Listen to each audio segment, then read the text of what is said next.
Thank you, Mr. Chairman and members. I'm pleased to offer Senate Bill 1698 for your consideration today, a bill that addresses an urgent gap in Texas law and gives our state the needed tools to enforce against illegal vape products that are pouring into the Texas market from China. Senate Bill 1698 addresses a true lack of clarity that undermines enforcement and leaves us open to legal loopholes.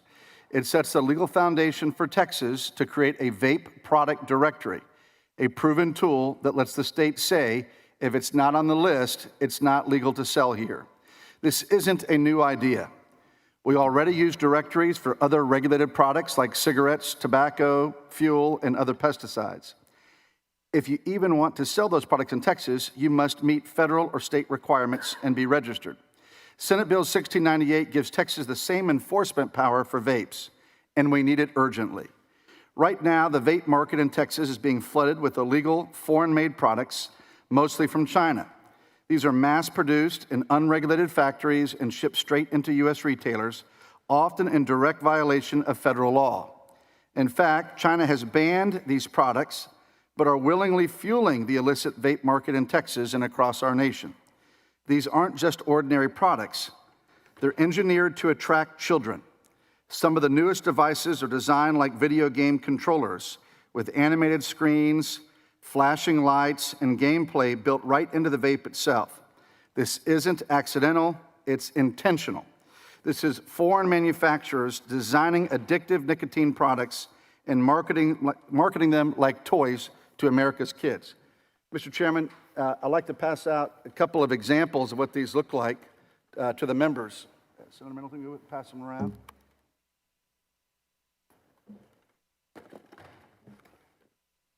I encourage you to open them up, take a look, and you can see this video game component, all the different flavors and smells that are all targeting children. And so that's why I want to share with you those products to understand exactly what's going on here today. They know exactly what they're doing, Mr. Chairman, and what we're letting them, effectively we're letting them do it today because we don't have the legal framework to stop them. The FDA, to be quite simply put, is overwhelmed. They've publicly said they can't keep up. Thousands of vape products are being sold without federal authorization, but federal inaction doesn't mean that Texas has to sit on its hands.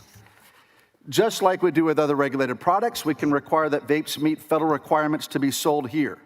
That's what a product directory does. If it's not authorized by the FDA, it's off the shelf in Texas. That's not radical, that's simply responsible enforcement. And Texans are behind it. A recent poll shows 88% of Texas voters support stronger enforcement to keep illegal vapes out of stores. This is not controversial, it is common sense. Let me be very clear. Senate Bill 1698 does not ban any products that are not already illegal to sell. It does not ban vaping. What it does is restore control to the state of Texas. It lets us say, if you want to do business in our state, follow the law. Let me say that one more time. It does not ban a product that is not already illegal. So for anyone about to testify against this bill, be prepared to answer the question, are you currently selling products which are not FDA compliant? Because right now, China is dictating the rules of the vape market here in Texas. Senate Bill 1698 pushes back. It gives law enforcement, prosecutors, and state regulators a clear, enforceable path to clean up the market and protect our communities and our children.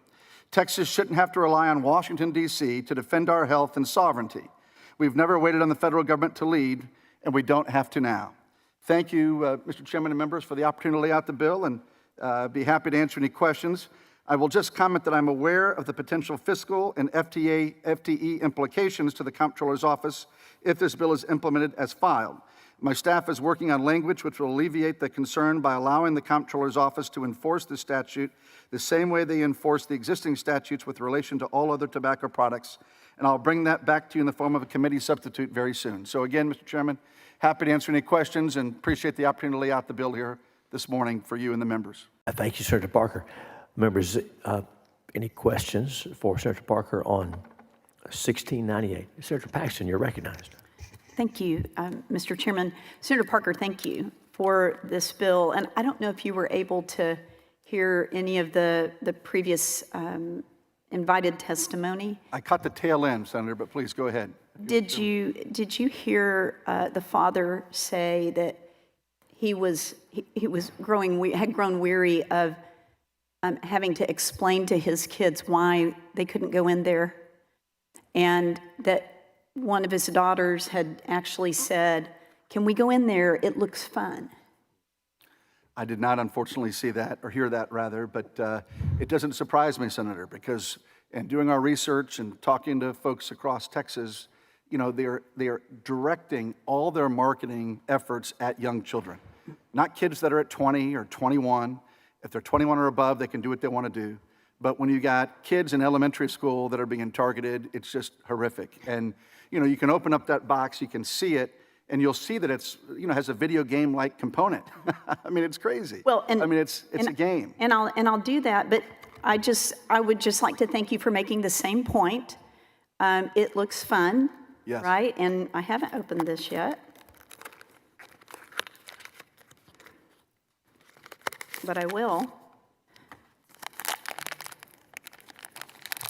I can't open packaging very well. I'm always afraid I'll break a nail.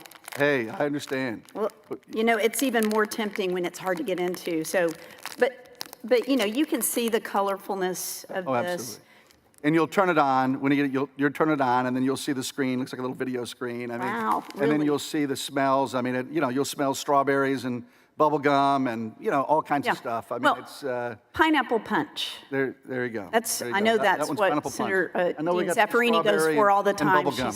She's always after the pineapple. You got Sherry, Dean Zaffarini? Yeah, yeah. So, look, that's the issue.